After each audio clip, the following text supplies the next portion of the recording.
Fighting games are such a strange community when it comes to top tier characters. I've seen lots and lots of complaints about Karen, Kazumi, Geese, Law, Steve, in Tekken in this version. I saw a lot of complaints about GT Goku, Genjiro. In our case, in fighting games case, it's very rare that people will see the top tier characters and then just pick them. There's lots of players who don't do that. They don't just pick the characters that are strongest in fighting games. They just play the characters they like. And it's so unique because if there was competitive players in like any other genre, they would just pick the cheapest characters. If their goal was to compete and win, they would just pick the strongest characters. If you look at MOBAs, if you look at shooters, if you look at strategy games, if you look at anything else, people just tend to pick what's strong. Imagine in CS if the AK is really good and then I don't feel like using the AK. I'm going to just use a P90. And everybody's like, what, bro? This tournament has $1.5 million on the line. Why the fuck aren't you just using the gun that's the best? And at the competitive level, there are some people who just pick the best characters and want to win, but it's not that common in fighting games compared to other genres. People will always say, well, learning a character in a MOBA is easier than learning a fighting game character. And I think for the most part, that's true, but most MOBA players in whatever role they play have to play 5, 6, 7, 8 heroes or champions at a competitive level. And I think the amount of time it takes to master all of those heroes and champions at the level they're at is a pretty big time commitment still per patch, right? And like fighting games, you have to decide, I guess, each patch or each game, whether learning a new character is worth the time and effort invested into it before a new patch comes out, or whether that time investment is worth it if there is no patch. In a game like Guilty Gear, where the game hasn't changed in a while and doesn't seem like it'll change, Marlon Pai decided to switch from Zato to Ino. And that game, it takes a long time to learn a Guilty Gear character at a high level, but I don't think anybody would say that he made a bad choice. In terms of like Dragon Ball, everybody dropping characters and picking up GT Goku as a replacement character for whoever they dropped, I think almost everybody who's done that, people will be like, yeah, that's a good choice. For somebody like Bonchan, who took a few seasons to learn Karen and develop her at a really high level, I think he thinks it's a great choice. Just like Greyfish Games thinks it's a great choice to drop the tier 1. Appreciate you. So it really just depends on the character, right? And the game, I guess. What's cool too about fighting games is that you see both styles working well, right? If you look at something like Tekken, think about Evo, right? You have Arslan who's playing 2 cheap characters. Maybe they're the characters he likes, but he's having success playing Geese and Kazumi, right?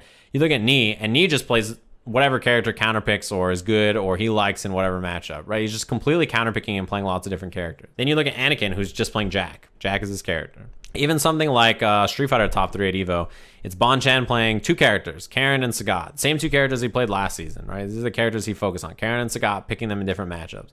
Then second place is Big Bird, who's just playing Rashid. He's just playing Rashid. An extremely cheap character, but it's just like the character he's playing, right? And you have Infectious, who has switched characters, I feel like, every season of Street Fighter, basically, right? Like, he used to play Geef before. He used to play Abigail. He's playing Zeku now. Yeah, and that's a good point, too, is that Big Bird switched from Ken, because Ken used to be a much better character than he is now. But that's the thing, right, is you have to make that decision about whether switching characters is the right idea. It's surprising to me because I feel like now we're finally in the era where more people are willing to just play the cheap stuff.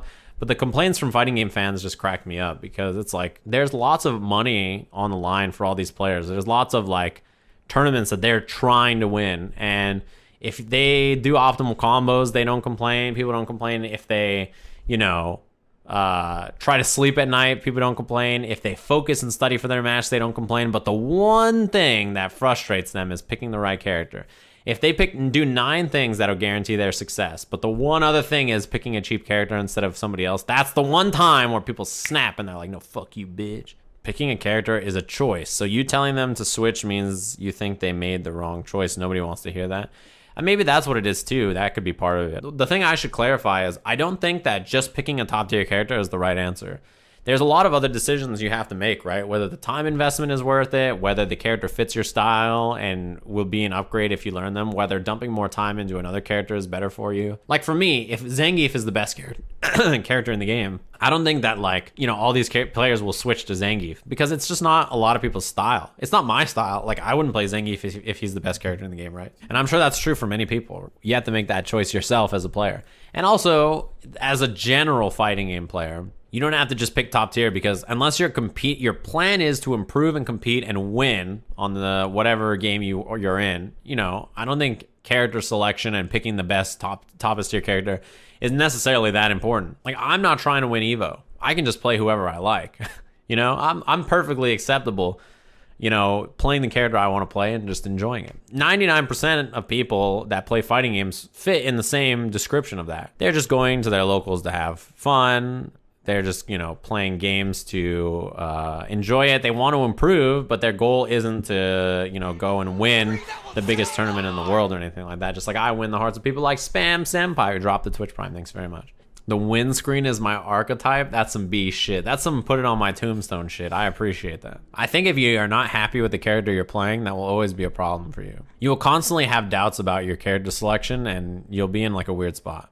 I think that always gives players issues for sure. Even if the character is strong, I think usually it doesn't lead to a lot of success. What do I think about intentionally picking around popular characters, either because you like being different or hate mirror matches, even if a top tier might suit you?